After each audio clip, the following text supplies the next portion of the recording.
Rambler 1. Difficulty of the first address. Juvenal. Why to expatiate in this beaten field? Why arms oft used in vain I mean to wield? If time permit, and candour will attend, some satisfaction this essay may lend. The difficulty of the first address on any new occasion is felt by every man in his transactions with the world, and confessed by the settled and regular forms of salutation which necessity has introduced into all languages. Judgment was wearied with the perplexity of being forced upon choice when there was no motive to preference, and it was found convenient that some easy method of introduction should be established, which, if it wanted the allurement of novelty, might enjoy the security of prescription. Perhaps few authors have presented themselves before the public without wishing that such ceremonial modes of entrance had been anciently established as might have freed them from those dangers which the desire of pleasing is certain to produce, and precluded the vain expedients of softening censure by apologies, or rousing attention by abruptness. The epic writers have found the proemial part of the poem such an addition to their undertaking that they have almost unanimously adopted the first lines of Homer, and the reader needs only be informed of the subject to know in what manner the poem will begin.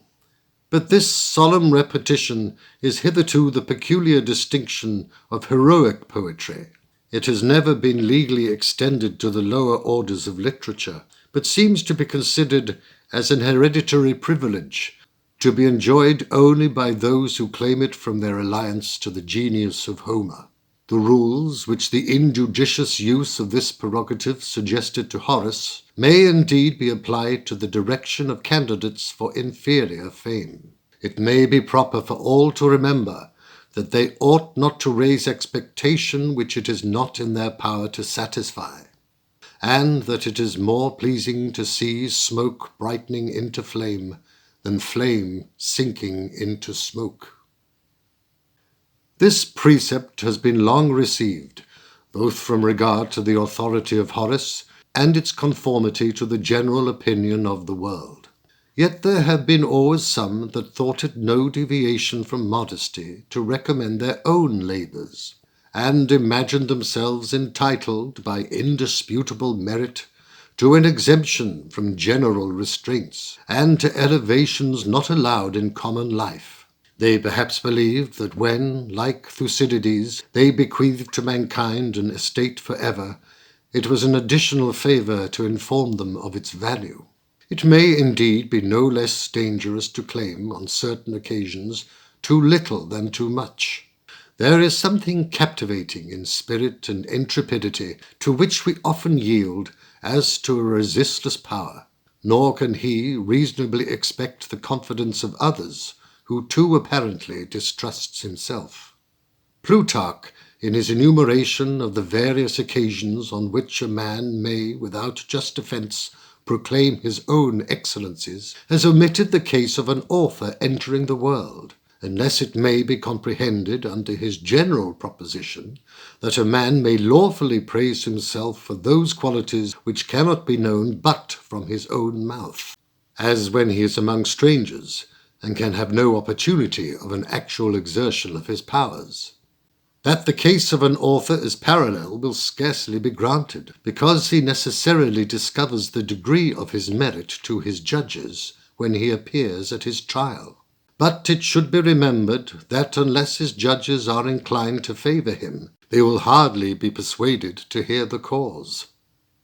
In love, the state which fills the heart with a degree of solicitude next to that of an author, it has been held a maxim that success is most easily obtained by indirect and unperceived approaches. He who too soon professes himself a lover raises obstacles to his own wishes, and those whom disappointments have taught experience endeavour to conceal their passion till they believe their mistress wishes for the discovery. The same method, if it were practicable to writers, would save many complaints of the severity of the age and the caprices of criticism. If a man could glide imperceptibly into the favour of the public, and only proclaim his pretensions to literary honours when he is sure of not being rejected, he might commence author with better hopes, as his failings might escape contempt, though he shall never attain much regard.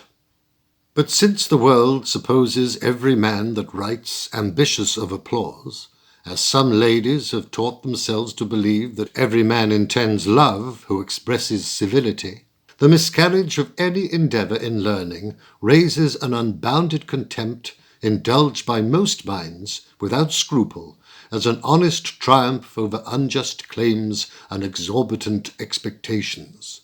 The artifices of those who put themselves in this hazardous state have therefore been multiplied in proportion to their fear as well as their ambition, and are to be looked upon with more indulgence, as they are incited at once by the two great movers of the human mind, the desire for good and the fear of evil.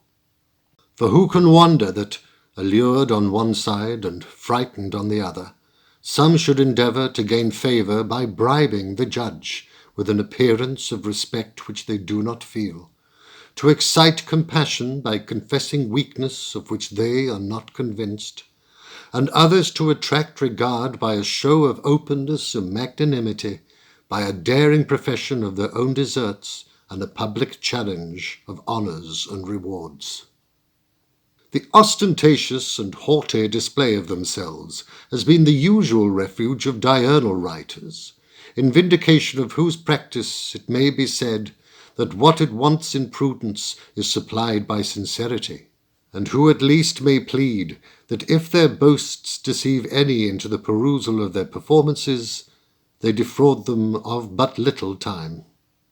Horace, the battle join, and in a moment's flight, death or a joyful conquest ends the fight.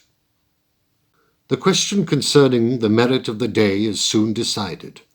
and we are not condemned to toil through half a folio to be convinced that the writer has broke his promise.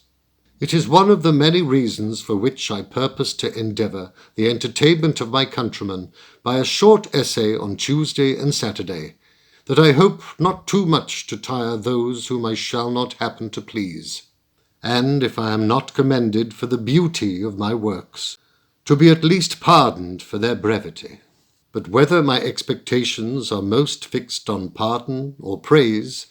I think it not necessary to discover. For having accurately weighed the reasons for arrogance and submission, I find them so nearly equiponderant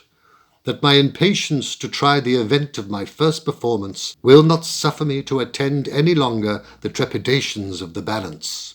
There are, indeed, many conveniences almost peculiar to this method of publication, which may naturally flatter the author, whether he be confident or timorous.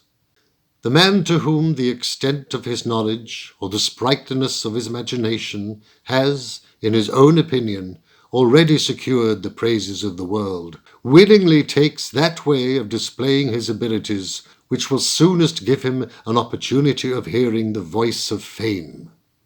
It heightens his alacrity to think how many places he shall hear what he is now writing read with ecstasies tomorrow. He will often please himself with reflecting that the author of a large treatise must proceed with anxiety, lest before the completion of his work the attention of the public may have changed its object, but that he who is confined to no single topic may follow the national taste through all its variations, and catch the aura popularis, the gale of favour, from what point soever it shall blow. Nor is the prospect less likely to ease the doubts of the cautious and the terrors of the fearful, for to such the shortness of every single paper is a powerful encouragement.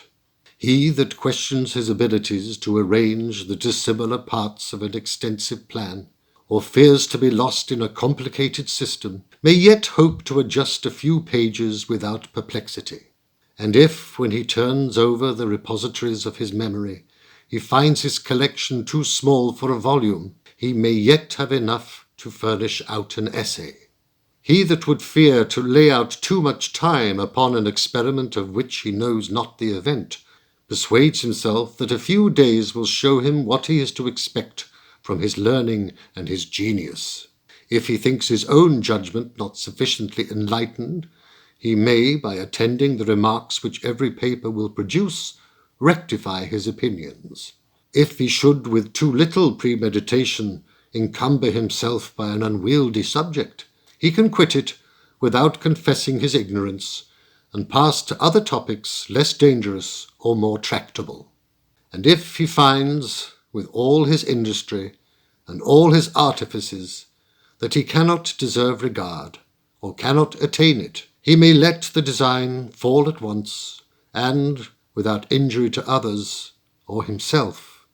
retire to amusements of greater pleasure, or to studies of better prospect.